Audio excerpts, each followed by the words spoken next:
All right, for sure. Active 301 out here. We doing it. Gabby, stop playing. Ebozue on the show. I don't know why people calling my phone right now. I'll call them later. We active, man. We Shit. active. Yes, sir. Yes, sir. Talk to me. You told me that you're from Maryland, right? Yeah.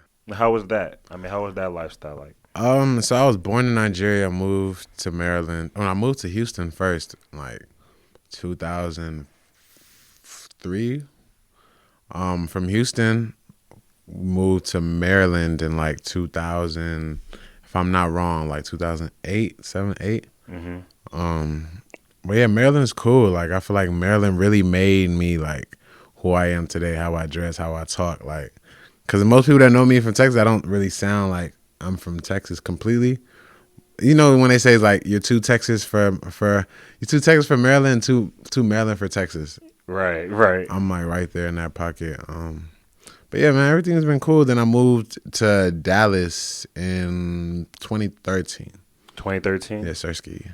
And I think like one of like the first times that we met was you doing the Yoruba Day. Yeah, Talk about that, man. like Yeah, man.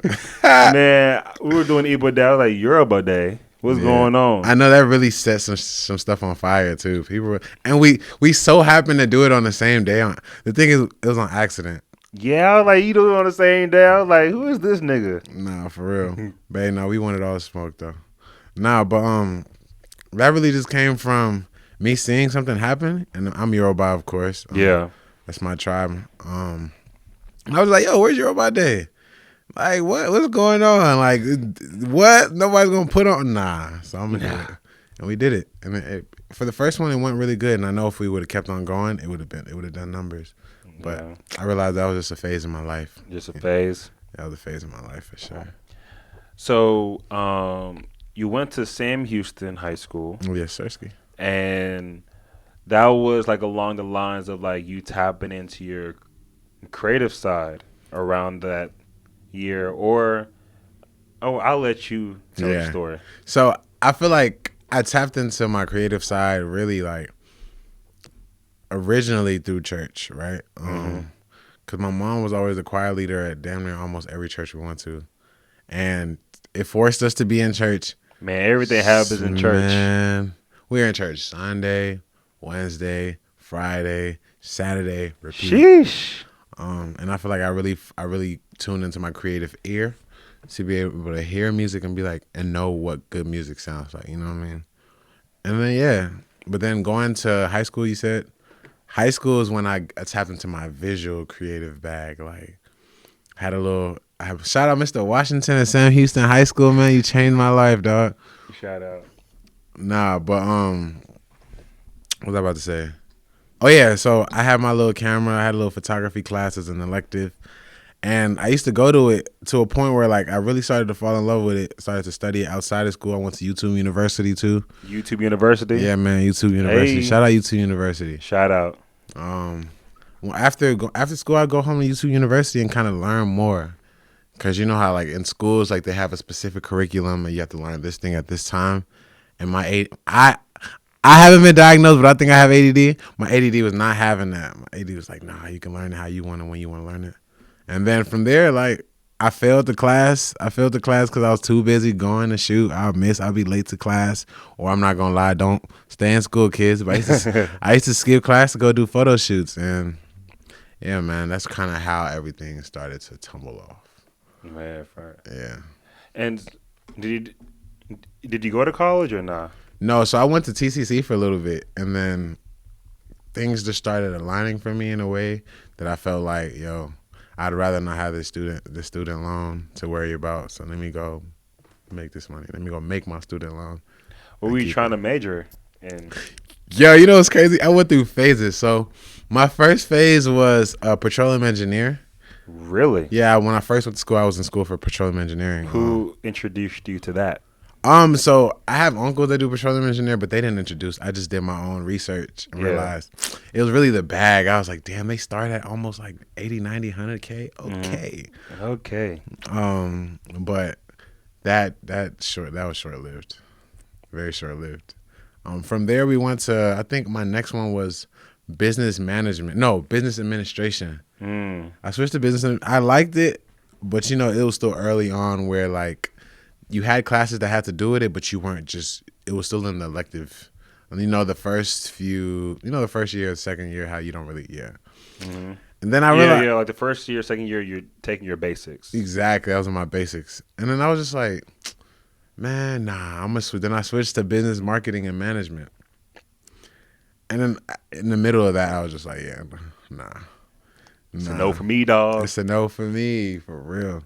I was a kid that like, but I knew everybody at all the colleges.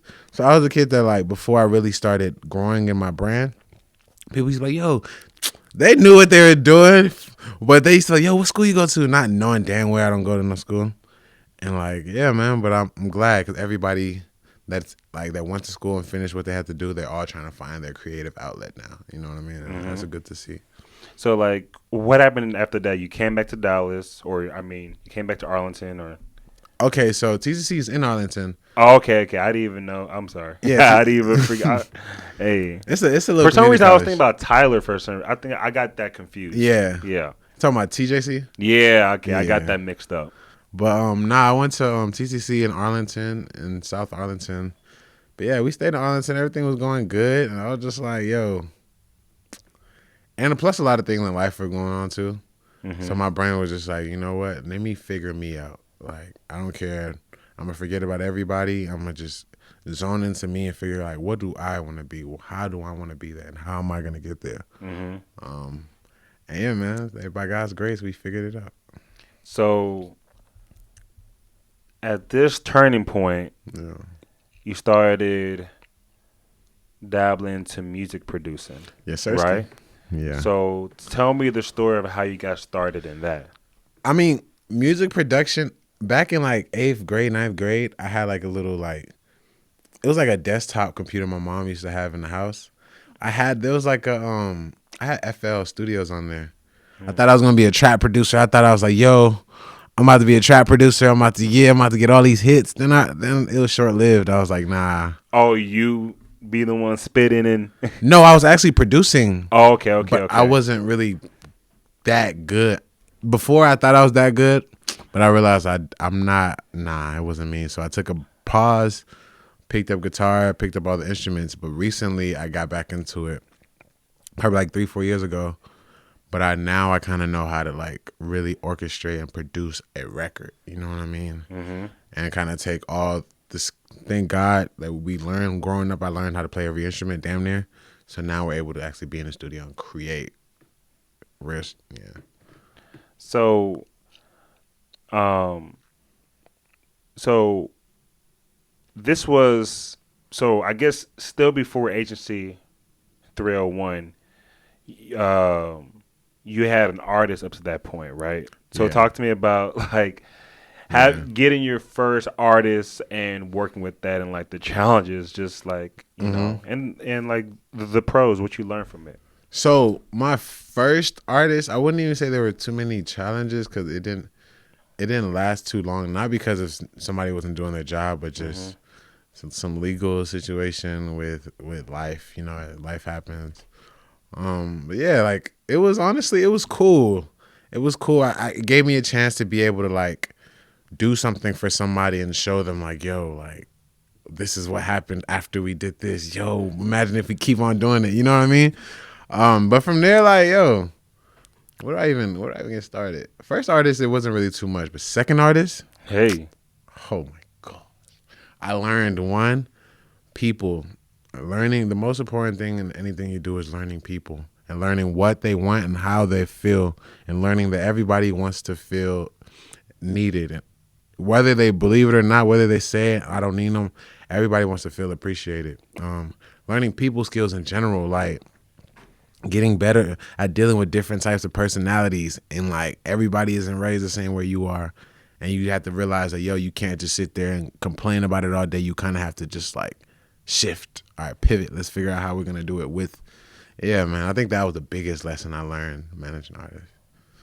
so you went from managing artists Yeah. to building a whole company around them. Yeah. And so first, wait. Well, first things first. How did you get the name? Agency 301. Oh, 301 is the Maryland area code. Oh, okay. So And repping the hometown. yeah, agency just sounded cool. I'm not gonna lie to you, Hmm. but it kind of fell together, and like it's a real easy name to say, and it rolls off the tongue. So, so if you were to describe Agent 301, what is like, I guess like, how would you describe Agent 301? Like, what is it? Okay, so Agency 301 is broken down into a few sectors. We have the production company, which I call Agency 301 Studios. We have the management company, which is still under Agency 301. We also have the development side, where we basically just sit with the artists, grow with an artist, figure out what they're good at, what they're not good at.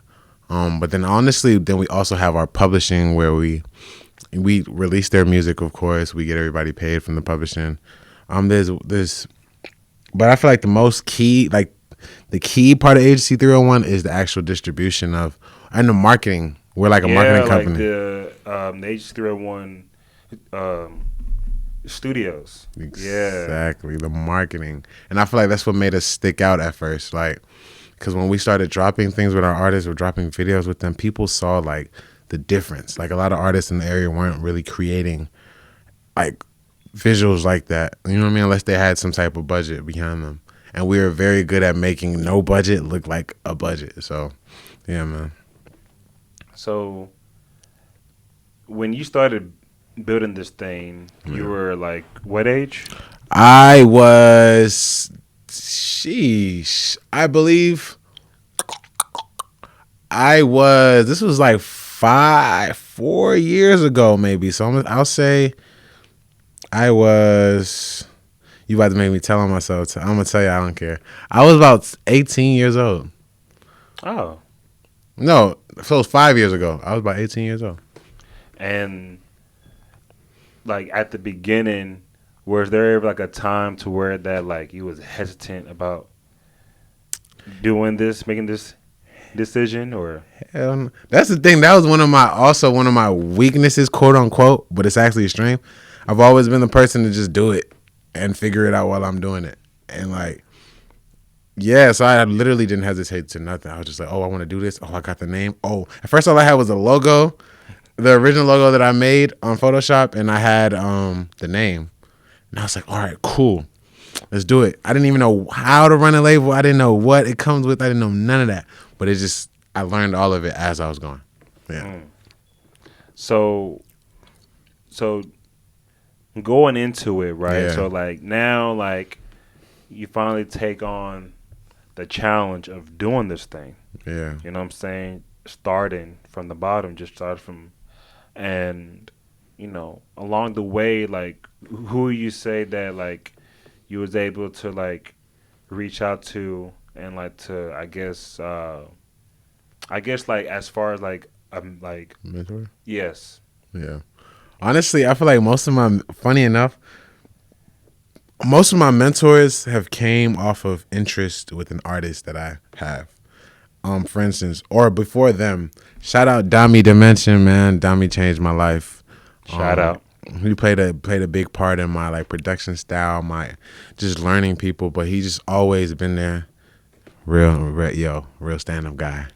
That's one of my mentors. But the other ones, shout out Tunji, shout out T Slack, shout out PJ, always looking out. But yeah, I met all of them through interest with artists. Like T Slack was interested in an artist that I had named Wody at the time, and he was interested in K as well. Like, but from there, I guess he just seen like something in me and himself, and he just really like anything I ask for, any questions I have, he just spits it out for me.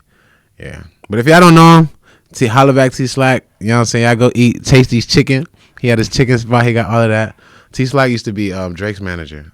Oh, Yeah. really? Yeah. So what takeaways did you learn from these people that you just listed? Yo, for instance, T Slack, I'm gonna say one thing he taught me is, look, bro, business is business. Like, I don't like. That's why I told you sometimes since I started as a creative, I had problems at first balancing like making decisions and executive decisions off of the business and not worrying about how people were gonna feel about it, right?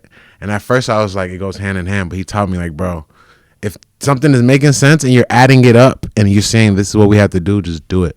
And whoever's meant to go on that ride is going to be on that ride. You know what I mean? Don't do what you have to do as an entrepreneur, and it's not about everybody's feelings. Because once you start adding your feelings, yeah, it goes to shit. Yeah. Yeah.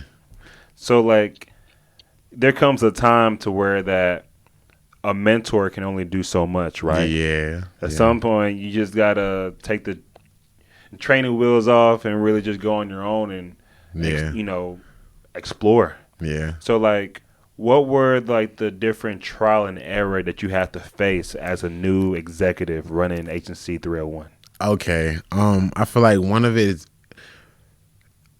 be careful with who you, or not even necessarily who and when you bring people into your company. Not even necessarily artists, but like others, right? Like, because it takes one person, and me and this person are cool now, like I love her to death, but it takes one person or one thing to take you off the trajectory for your company. And you as an entrepreneur, sometimes like your job is not to do everything. Your job is to put the people in place that are good at, like I said, people that are good at things that you suck at. Like me, I'm a very organized person. I'm very good creatively. I'm good at marketing. I'm good at figuring out everything, getting the numbers together. But I know one thing I'm not the best at is I'm organized, but I'm not like I would rather not be the person to do the organization. I'd rather to, like I said, the creative side of me just wants to, and then I'll tell them how I want it, and then somebody can put it down. I got that together. But yeah, it was just learning people. That's the biggest thing I had to learning how to navigate, because this is a people business. This is who you know is everything. That's the same reason why you have artists who, and this is an opinion, of course, but artists who aren't as talented as most, but they have more opportunities because the relationships they built. Another thing would be, what's another thing that I've learned the hard way? Oh yeah, it's okay to mess up. Like, don't literally like. It's okay to mess up. Like, if you're messing up, that's a good thing. As long as you take it like, yo, I messed up. This is how I messed up. I don't want to mess up like that again. Yeah, it's okay. People tell you got to plan everything and get everything all aligned. And no, you build your character from just doing it and figure it out as you're doing it. Yeah. Now, there's other people may be like, dang, but like, don't you like lose money that way? See, one thing we were blessed to have in the agency is like everything was in-house. Like all our tools, all the equipment, everything we've done was already in-house. And all the talents and like all the things that I was able to do for the artists, we were able to cut so many expenses, like, because I was doing them. And then even on top of that, with me coming from like a creative community, like photography, I had so many friends that were just off the strength of like believing in the brand, that were just open to doing things that they're good at just for us. And I appreciate every single one of y'all. But yeah, man, we were lucky enough to not even have to spend like that, but we had great results. Yeah, man. Just saying, man, we took, you know what I'm saying? We took one thing we're good at doing is growing artists. I believe we took one of our artists, Wody, from like 7,000 followers streaming pretty decent to like 24,000 and like, dang, how'd y'all do that? Bro, like I said, one thing we're good at is visual marketing and figuring out how to take this product and making it look appealing enough for somebody to go check. Like, what's up with this? You know what I mean? Understanding the story, finding an artist's story, figuring out the best way to show their audience that story. And that's what we did. We did that with Kay too. Kay used to go she was one of the artists that went viral on Twitter all the time for her covers, like all the time. Now we had a job to basically take that and take her away from being a cover artist. You know what I mean? And kind of building a brand. And we did pretty good with it. So how'd y'all meet? Who? Wait, I didn't even say that completely. So how did you and K White meet? Yo, that's a good question. So originally I knew of Kay through a friend of mine, Razil, and my guy PJ, because Razil had a song with her. They had a video. But then this is back, shout out Trey Ward. This is back when I was working with Trey Ward, Red Light, and just some people I knew, and we had an artist. I had to drop an artist that female artist of mine, um, or an artist that was a woman of mine, and we were just like, yo, we need another like. I was like, yo, we need another singer. Like, we need another singer. And Trey was like, yo, what about Kay? And then I was like, good idea. He called her up. We got her in the studio. Me and Kay locked in the studio for like, she came to my crib. We locked in. She slept on the couch 5 days straight. Every morning we woke up, we made a song. And that's how she made her first project that came out. Wow. Yeah, man. Immediately. Like, it was immediate. Like, because I felt like her vocal ability, I was able to do everything that I knew in church, my music theory, and actually put it down with somebody that can follow. And that's how we clicked. So what is that process like? What's that creative process like to where like y'all just lock in for 5 days? Yeah. So honestly, me and Kay, because people, if you know me, I'll easily miss an opportunity because I have to send a beat or something. I'm not a beat sender. Like, hell no, I don't care who it is. But Kay, like, we be chilling, talking about nonsense, and then I'll just probably start playing around with some chords, and then I'll know when Kay likes it because she'll be like, she'll start humming something. She'll be like, and I'm like, okay, I'm gonna keep that down. And before you know it, we make everything from scratch, and then from there, like, the vibes of the room pick everything up. So while I'm going back and forth with her, she doesn't even know I'm listening to her. Like, I'm hearing what she likes, and I'm building it off of that. Like, yeah, that's usually how we make our music. Her biggest song right now, and this goes to every artist, bro. You're not the best judge of your music. You are not.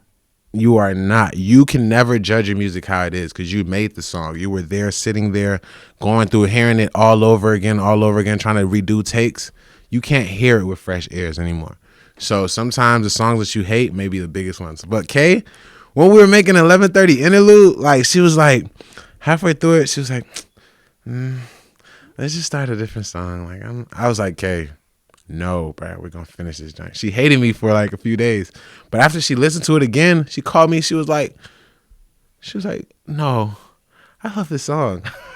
And that showed me something like, bro, never trust your instinct as an artist. I mean, trust your instinct, but never trust your first instinct when it comes to your craft, because you judge yourself harder than anybody else can. Yeah. So like, even just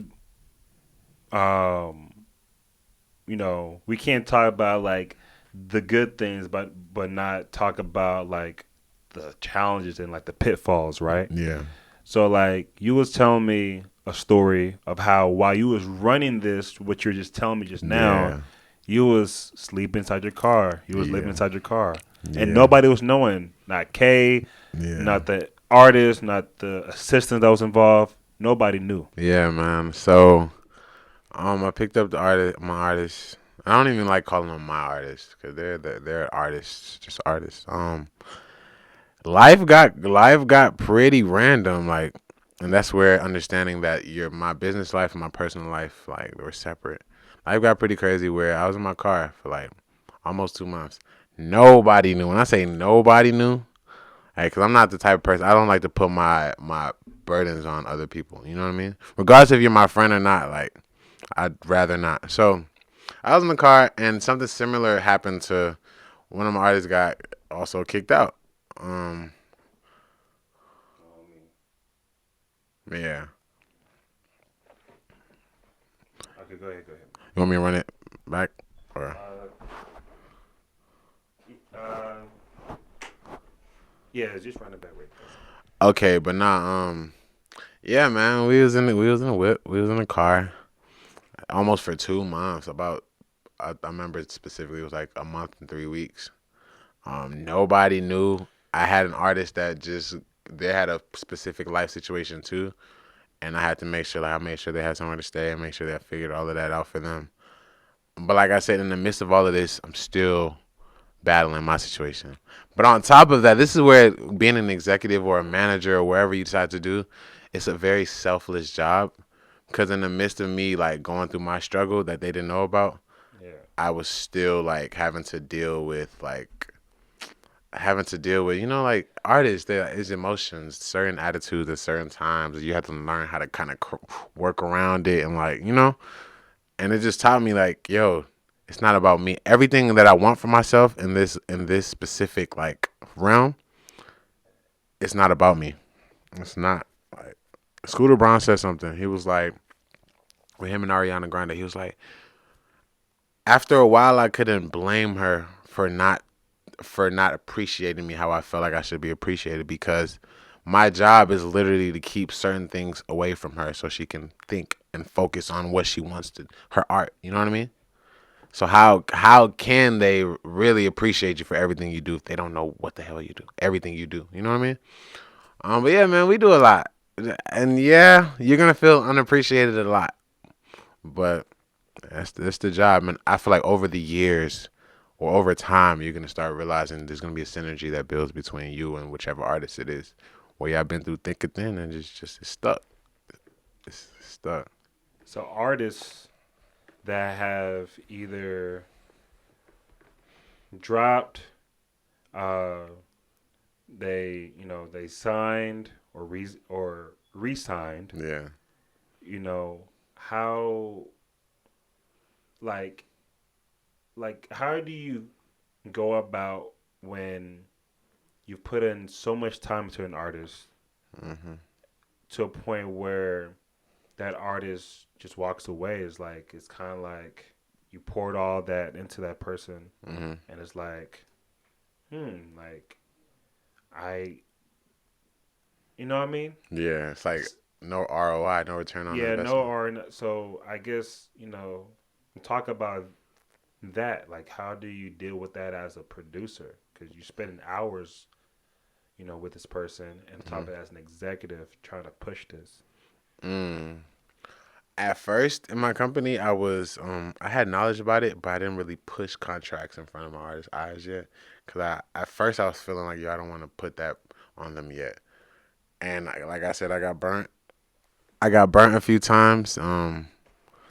Just by not pushing contracts early on, I got burnt. Just like burnt twice. Put all this work in, did everything looks good, and changed their whole everything, and got burnt. But what that taught me is contracts, contracts, contracts, contracts, contracts, contracts, contracts. Like, and what a contract. A lot of people run from contracts, but a contract is basically just saying like, yo, I'm gonna do my job, and you're saying you're gonna do your job, and this is the exchange. And with that, like, if an artist decides to try to run away, like, you can go. Like, I'm not stopping you, but there's something in the contract that basically stated like to protect me if something like that did happen. You know what I mean? Yeah. So, I'm not sure if you may have too much of a perspective Yeah. or opinion, but last year, remember, Megan's deal with like the Houston label. Yeah. 1501. Yeah, and then it came to a point where I guess the scenario was like the label was able to help build this artist, Mm-hmm. and at and just like with every artist that becomes successful, as their audience get bigger, their entire persona and their brand gets bigger, Yeah. and they feel like the same label that was pushing them, they no longer need them, and they feel like they did it, Mm-hmm. and they may want to leave or whatever the case may be. But like, what is your thoughts with Megan and like That is it situation. 1501? 1501 certified. Yeah, yeah. Hey, shout out 1501 though. But honestly, I feel like that goes two ways. I feel like what the situation was at the moment they were Megan wasn't Megan yet, so there was a lot more work that the label had to do. So they had a deal structure that made sense at that time. Like they want a little bit more because of what they're doing. But I feel like what Megan wanted was, cause I see it from both sides, right? What Megan also wanted was to renegotiate certain parts because she's getting more numbers, getting more streams, more album sales, everything. And I feel like I don't want to get too deep into it because that's politics, but 1501 was just like, from what I've seen, it was like, nah, I don't want to renegotiate. You know what I mean? And I don't even think it's a running away from the label and acting like they didn't do anything for you. Just kind of wanting to renegotiate. Like I'm bringing all of this in now. You know what I mean? The Megan brand is bringing all of this in. Now let's figure out. It's like a company. If you're not needed for this thing anymore, you have to figure out where else you're needed, and that's everything. Like, there's no such thing. One thing I learned is in this business, people pretending, but there's no such thing as like quote unquote loyalty. Like somebody told me that I didn't believe it at first. So loyalty, everybody's loyal to themselves first. That's life. Loyal to themselves first. So it's about value. Every friend you have in your life that's just a friend, like you're quote unquote loyal to those people, but there's a piece of value they bring. Maybe it's just happiness. You love how they are, how they communicate. So it's value you want to keep. So just make sure anything you do or however you do it, you instill value within yourself, and you're able to show that value to others. That's gonna keep you around. So I feel like 1501 could have just pivoted. Well, like my last question on that, Yeah. I think probably would you say like probably one of the reasons why they didn't negotiate is probably they needed more time to recoup or things like that. That usually happen when it comes to dealing with a label versus Yeah, you're gonna have to recoup for sure. Like if I give you money and I want my money, it's not your money. You're just borrowing. Hell yeah, you're gonna recoup. Hell yeah. But honestly, I don't know the specific details on her situation on whether she recouped or not. But at that time, I know she had certain records like Big Ol' Freak already came out. The other one after that came out, and they were all number one hits. Pretty sure she recouped something. But yeah, man, I don't know what the situation is. I can't really speak too deep on that. Okay. So, uh, so just moving along. So far right now, like, there's how many artists? On our roster, Yeah. so the way I do it now is I categorize my artists in two different categories. The artists in development and the artists that are actually releasing. We have K. K is the main artist releasing right now. And there's another artist that I'm developing. His name is Pooter. Just helping him get to where he needs to get to as far as his brand. But right now we're sticking to two, because time management is everything. Like I'd rather have two artists that I can do everything I can for than six artists that you're trying to figure out when the best time to do their stuff is. Now everybody's trying to say, when are they going to drop? It's just a whole bunch of unnecessary drama. Okay. So yeah. So just moving forward. So with Kay, uh, she was signed, and then she ended up resigning, and then she ended up coming back. Hmm. And I know at the time, Tolu was her manager, Yeah. right? But I guess one thing led to another, and that's no longer the case. Hmm. There's time that she resigned. She's back now, but I guess during that time when she resigned, things like that. I guess what what I guess basically what happened.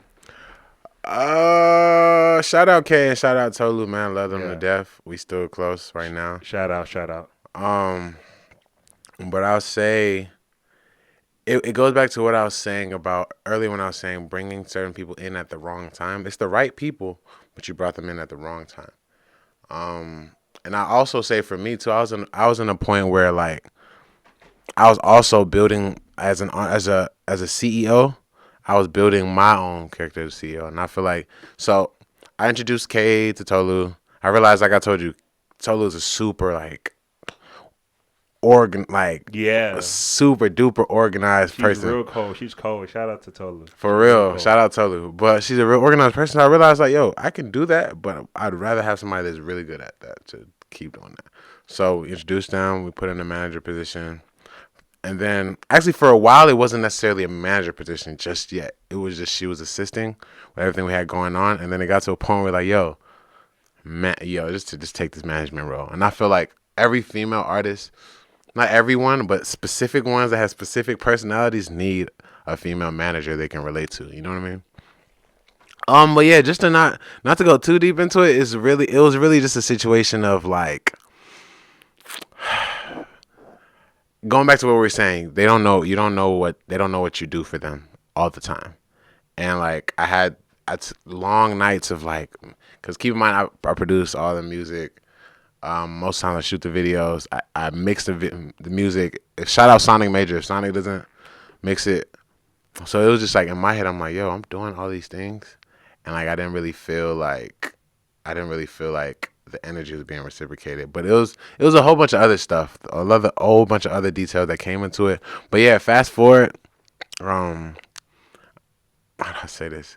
Fast forward, we got to a point where things just weren't for the company. It just didn't make sense, and personally, I guess it didn't make sense. So we stepped back. But after, I feel like we needed that time apart to really like see like, okay, this is how we're gonna do it this time. Would you think like the big Yeah. reason was because like since uh, the artist did not know what was going on behind the scenes, there was not a level of like a set expectation or I can't even say that. I feel like it's really just more of a. It was really just more of a everybody growing. Everybody's growing. Everybody's growing in their understanding and figuring out like what everybody's supposed to be doing. Like me in my head, I understood like how it's supposed to go. But then I realized in this business, there's no such thing as how it's supposed to go. There's no such thing. And yeah, man. So like I said, it literally. I thought in my head at that time, I thought like it's supposed to be like this, and these ups and downs. Like we should be able to control them more. Nah, bruh. That's literally just this industry. It's an emotional based industry. Every artist tends to have this thing in common, emotion. Like they're all emotion. That's what makes an artist an artist. When yeah. somebody told me music is what emotions sound like. So everything that you've ever heard, every song that you've ever heard, it came from a place of emotion. And now, in somebody in the executive position, our job is to like kind of take that emotion and like figure the best way to like keep it like active, but not everywhere. And that's what we're learning, basically. If you understand what I'm saying, Yeah. yeah. So what would you say like the takeaway as far as like that situation? Because she's back now, but what was like the takeaway that you learned from that and like solutions that you were like, okay, let's put things in place so everything can run smoothly. Okay. First thing, at first I didn't put K on like a final contract, right? So the first thing is we got the contract done the right way. You know what I mean? With that, everybody understands everybody has a job to do, and nobody's work looking over their shoulder like, oh, what if they just stand the third? Second, it also taught me that, bro, it's just sit back for a second, because sometimes when you do so much, it's easy as us, all of us as humans, to like not see the value in. Let's say if I'm doing so much, the person that you're doing it for, since you're doing it so much and doing it so quick, they don't always see that value. So sometimes it's okay to step back to make things obvious. Like, oh, all these things are missing. Oh, damn, that's why it's missing, because this person is not here. And yeah, we came back in. You know what I'm saying? Value was restored. And we active. We live.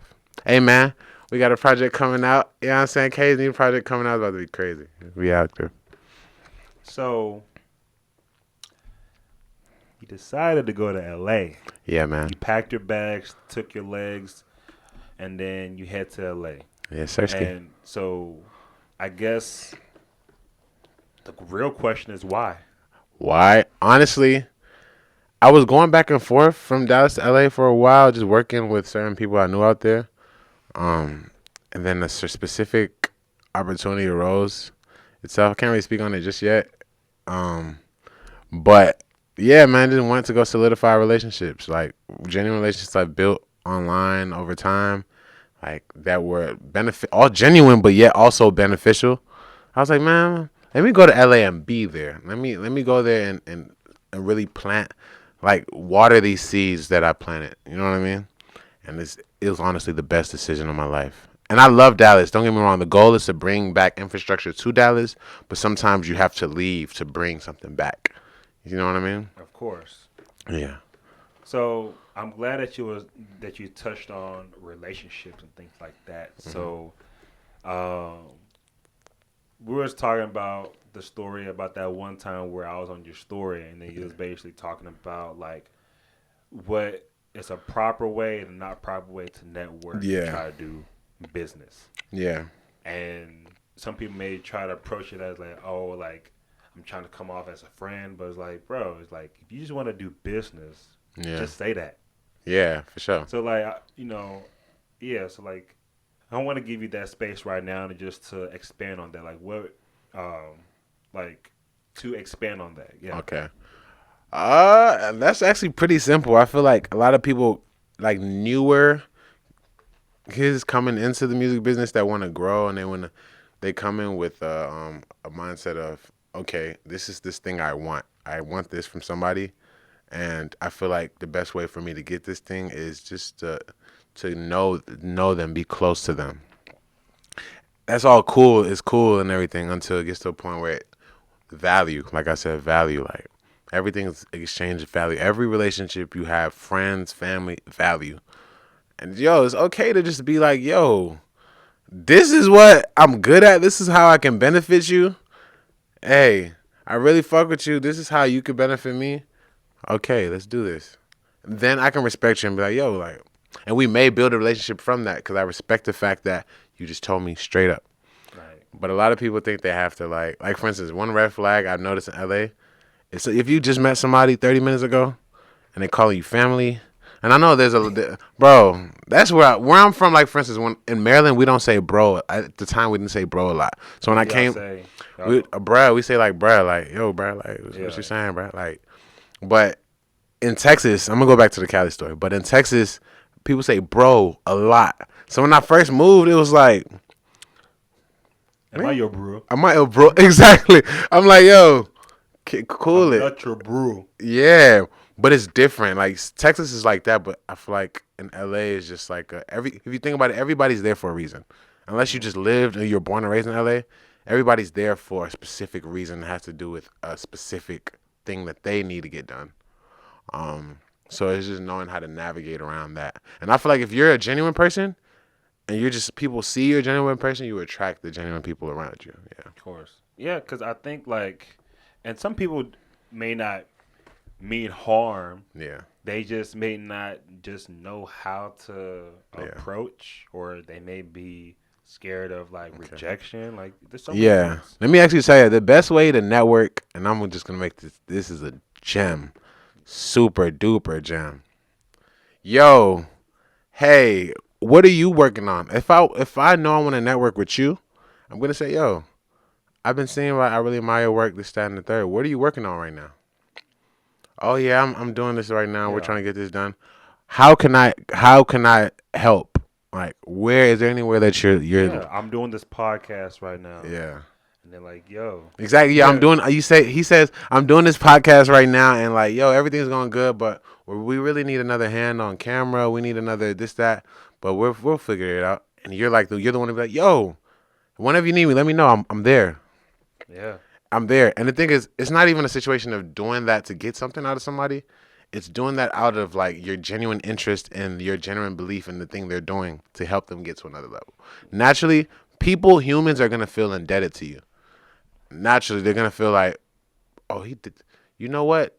They'll be more willing to do or help you when it's time because you didn't come in with you first. Yeah. Just Yeah. be straight up like, hey man, like I see we're in similar Yeah. fields. You know what I'm saying? I just want to see how we can be useful, towards each other. You know what I'm saying? Like we can, whatever. But I mean, I think just being straightforward. I think that's just the best way.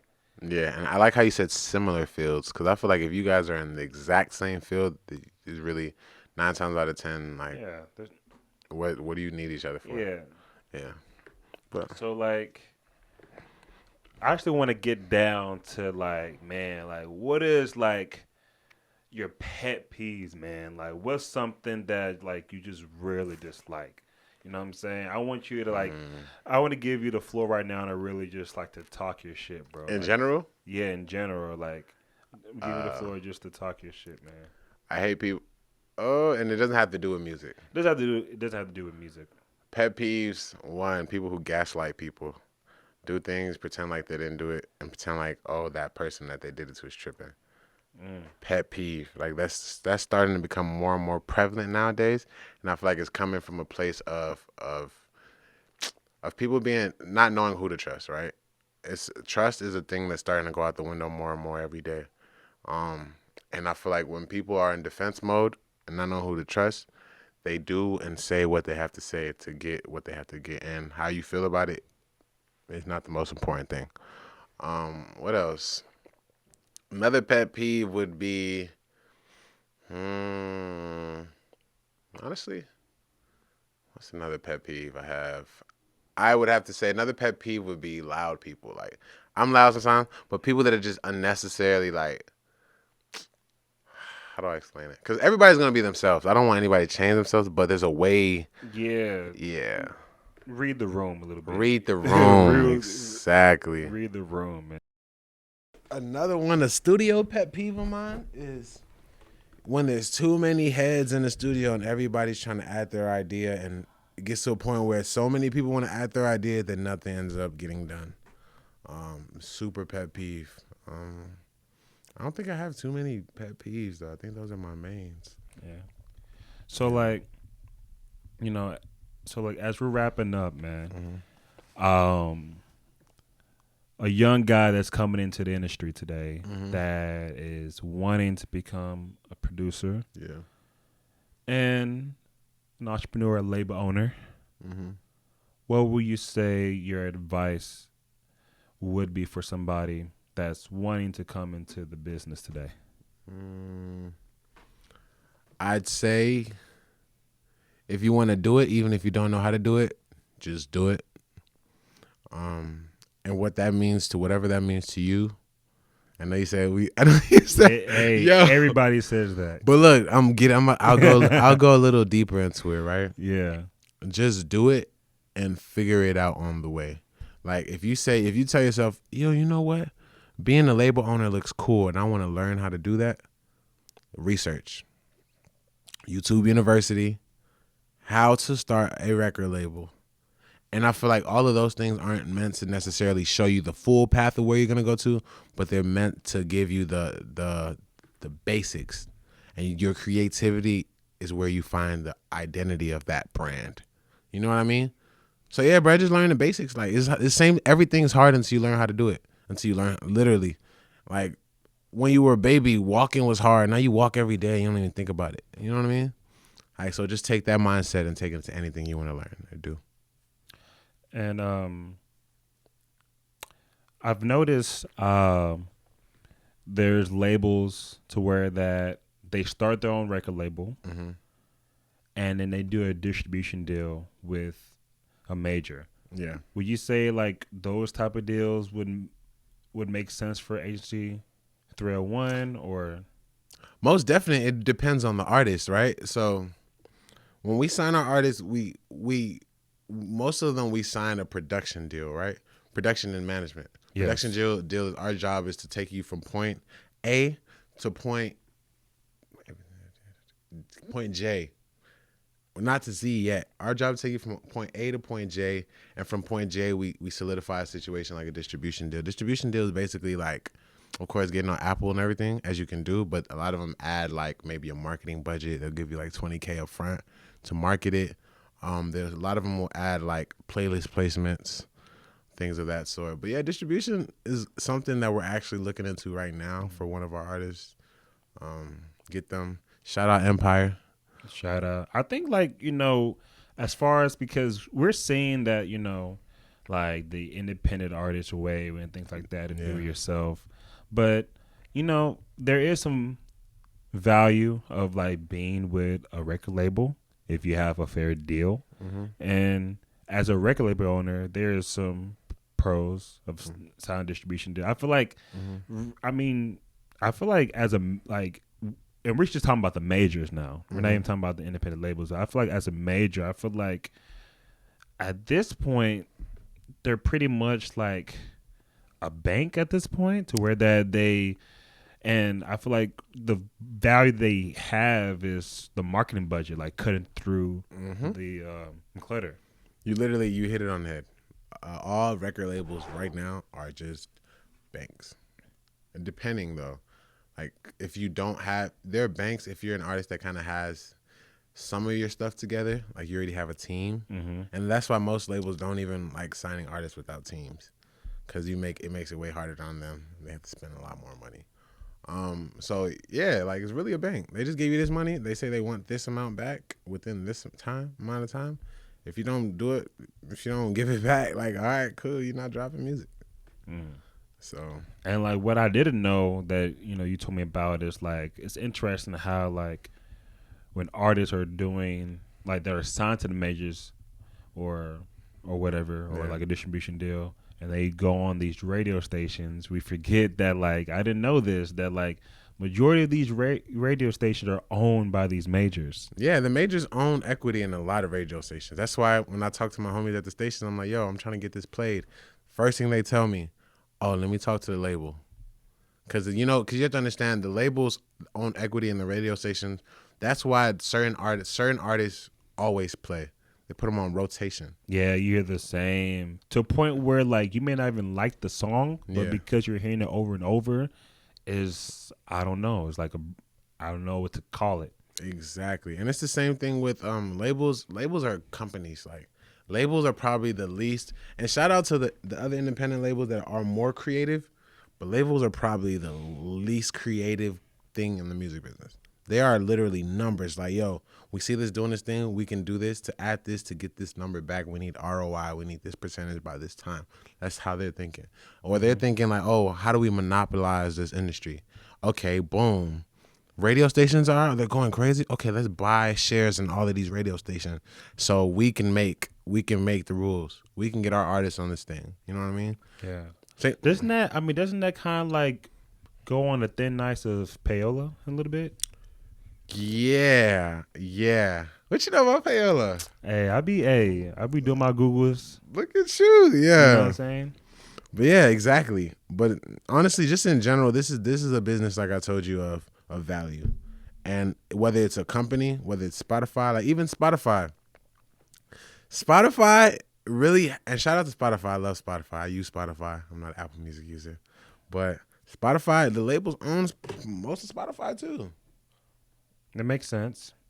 Because at the end of the day, Spotify is a platform, something that a label can use to help their product. Because every artist, even though they're their own person, but every artist is a product. What they do is a product, right? Like same way if you had like a diamond factory, you're like compressing the coals or whatever it is to make diamonds. That's the product.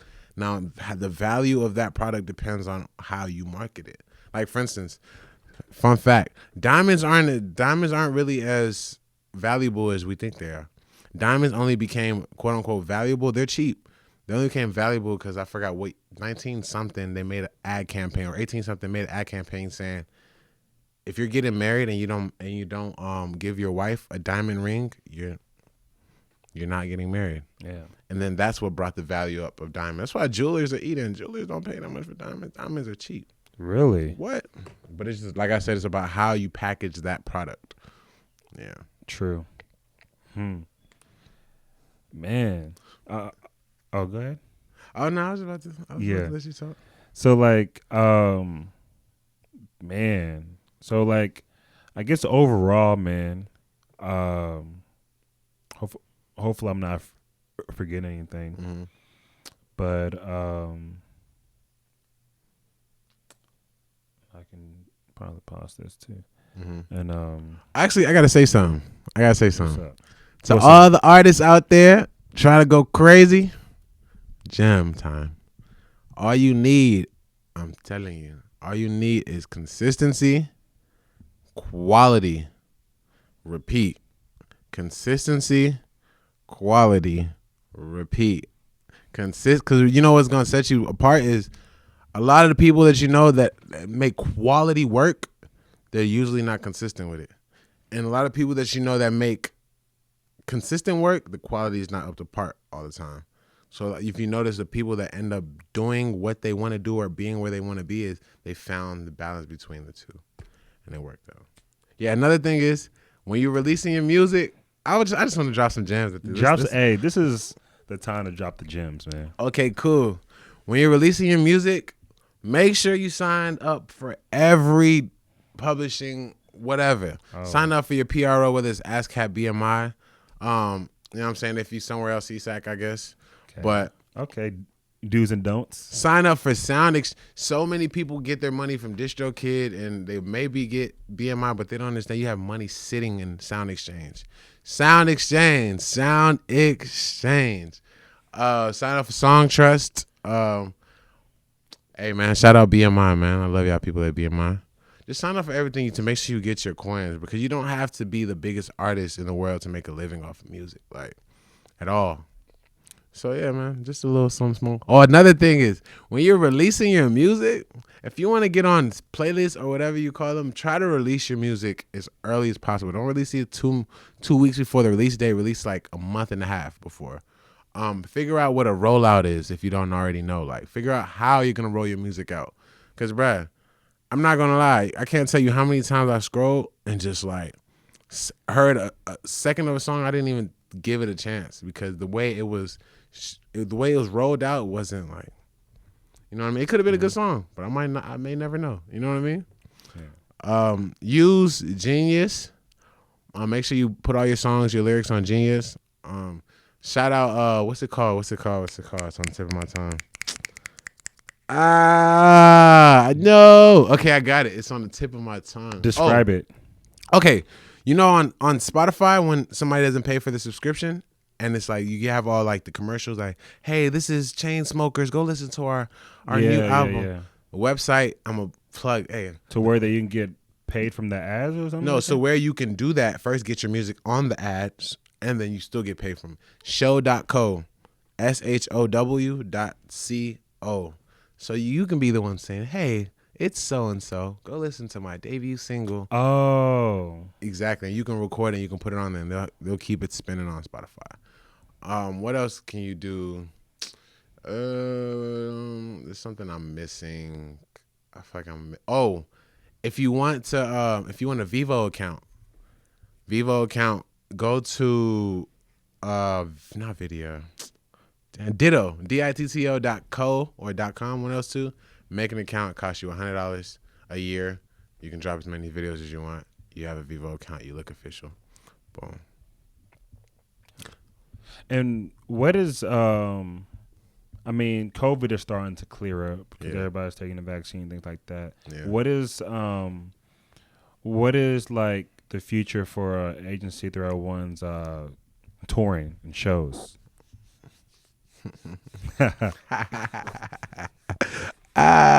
We active. Nah, it's looking real nasty.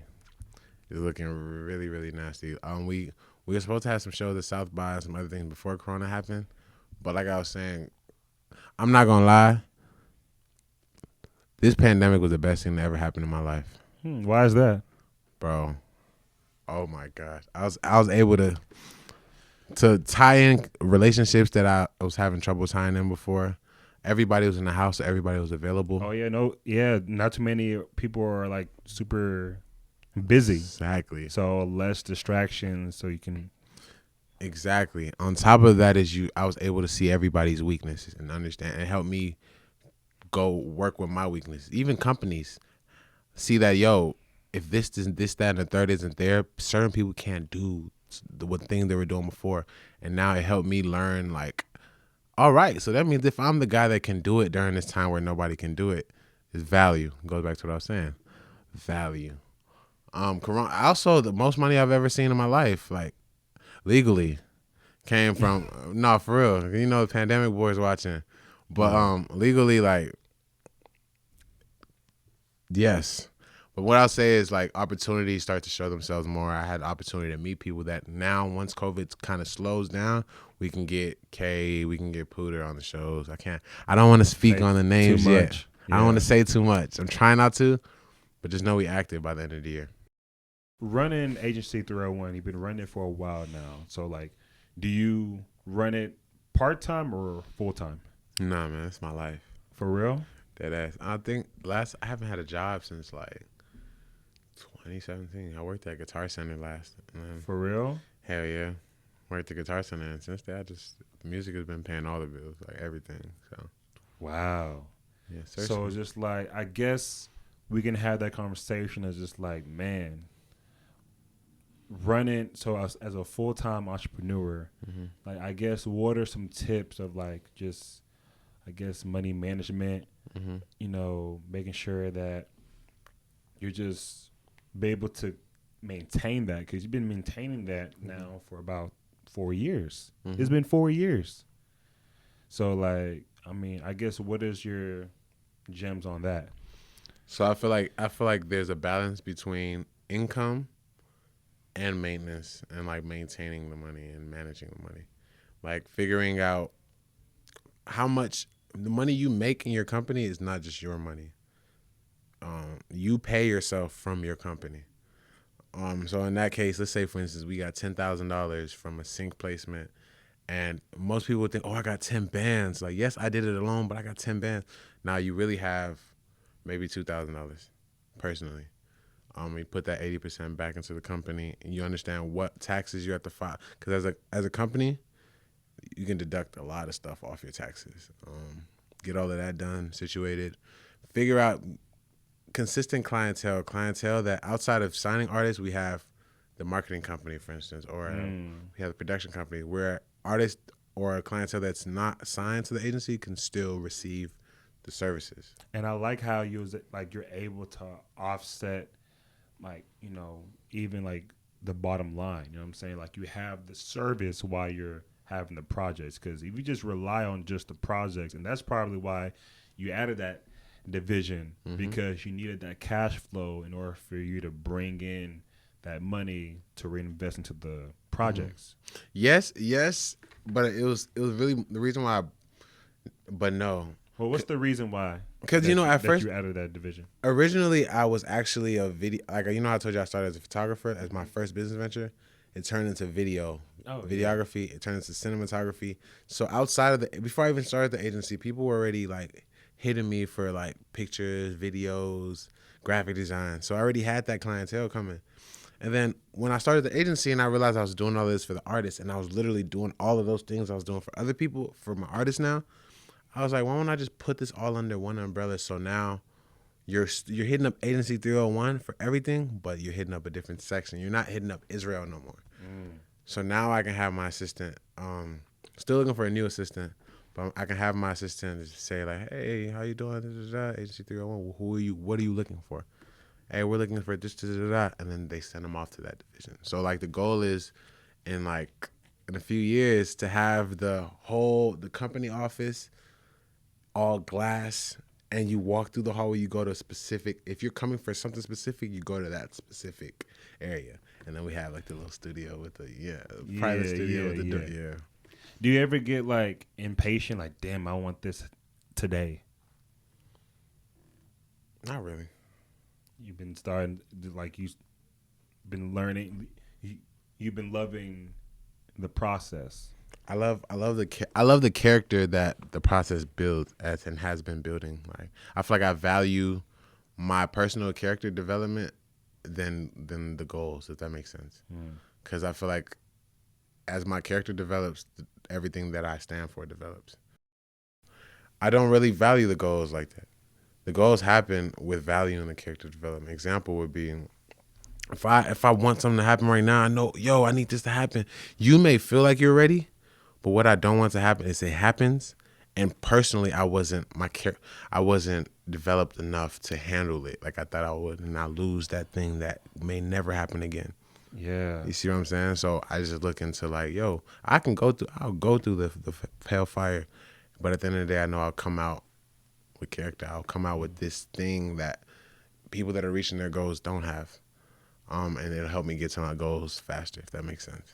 Then in that sense, how often do you how often do you focus on the present, and how often do you focus on the legacy?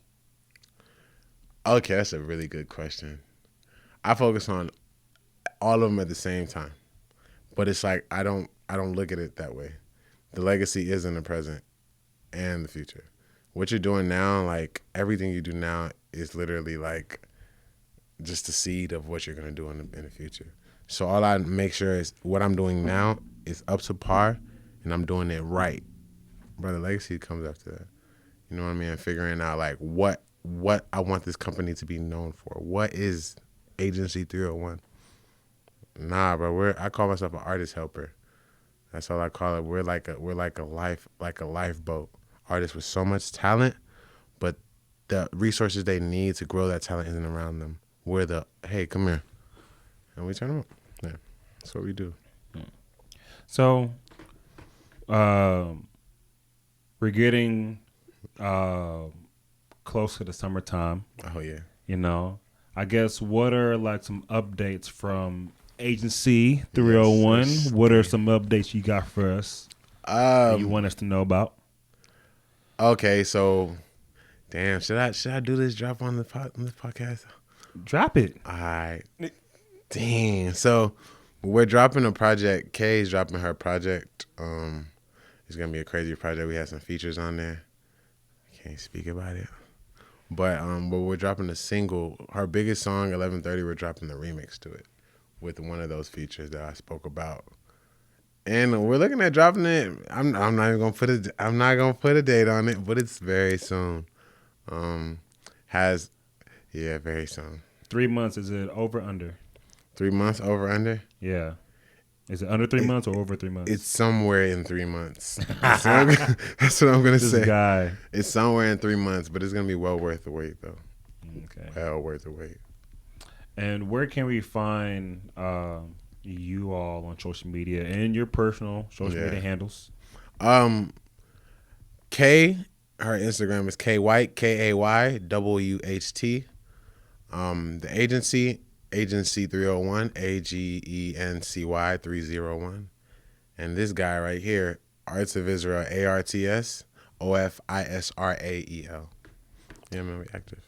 And my last question to you, man, is what are some principles or let me say that again. What are some principles or mottos that you live by, whether it's in life or in business? Man, look. Can I curse? Yeah. Man, get that shit done. Whatever it is, get that shit done. Even if you don't feel like doing it, get that shit done. You're not going to regret it. That's one of them. 2, and I'm not going to lie, I used to suck at this. Be on time. Regardless of what it is, be on time. Like, be on time. I be late sometimes, we human, but try your best to be on time. And then another one is, and shout out Justice from LVRN. He dropped this gem and it's so true. Give gifts. Be a gift giver. Whatever type of gift that means to you, be that. Because like I said earlier, everybody wants to be appreciated. Everybody wants to feel appreciated, and be that person to show their appreciation because it always comes back tenfold. Boom. Wow. Yeah. Israel, it's been a pleasure. Thank you so much. Hey, man. Thank you. We lit. Thank you for coming on my show, Toby. You know what I'm saying? I hope we can have you next time again. Yo, y'all like Toby on the show? If y'all like Toby on the show, make sure y'all comment, like, subscribe. You know what I mean? Yeah. Let me know what you want. Yeah, we active. For sure. I'd love to come on, man. I'd love to come on anytime, man. Yeah, man. Thank y'all for watching the Israel show. Yeah. We're going to do this again next Wednesday, every week. All right. Active.